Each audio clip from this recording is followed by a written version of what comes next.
দর্শক এ পর্যায়ে আমন্ত্রণ জানাচ্ছি সংবাদপত্রের পর্যালোচনা ভিত্তিক পত্রিকার চোখে দেশ অনুষ্ঠানে।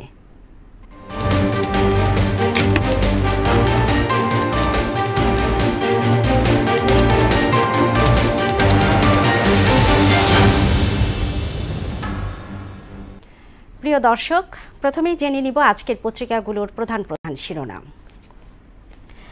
প্রথমেই প্রথম আলো শিরোনাম করেছে, বিমস্টেক সম্মেলনে প্রধান উপদেষ্টা, দ্রুত নির্বাচন করা সরকারের সর্বোচ্চ অগ্রাধিকার। চীনের পাল্টা শুল্ক আরোপ সতর্ক করলেন ট্রাম্প। শেখ হাসিনাকে ফেরত চেয়েছে বাংলাদেশ। দৈনিক সমকাল শিরোনাম করেছে, আইএমএফ মিশন আসছে আজ, জুনেই ঋণের 2 কিস্তি ছাড়ের আশায় সরকার। চলতি মাসে কর্মসূচি নিয়ে মাঠে নামছে বিএনপি। শেখ হাসিনাকে ফেরত চাইল ঢাকা, দিল্লি চুপ। বাংলাদেশ প্রতিদিন, বিমস্টেক সম্মেলন, একাধিক আঞ্চলিক সহযোগিতা চুক্তি এবং সমঝোতায় স্বাক্ষর। নির্বাচনে অনিশ্চয়তা বাড়াবে জটিলতা। 1,80,000 রোহিঙ্গা ফেরত নেবে মিয়ানমার। হাসিনাকে চাইল বাংলাদেশ।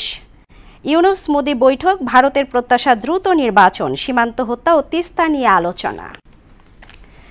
দৈনিক যুগান্তর, ব্যাংককে জানালেন উপপ্রধানমন্ত্রী ইউ থান সিও, 1,80,000 রোহিঙ্গা ফেরত নেবে Myanmar.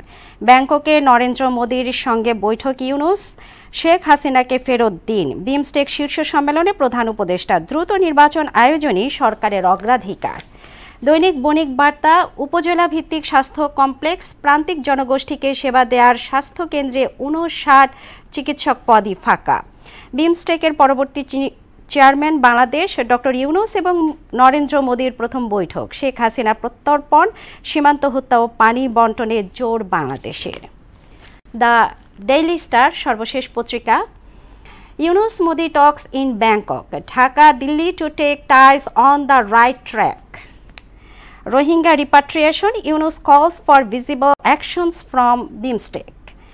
Exports to US face stiff challenges.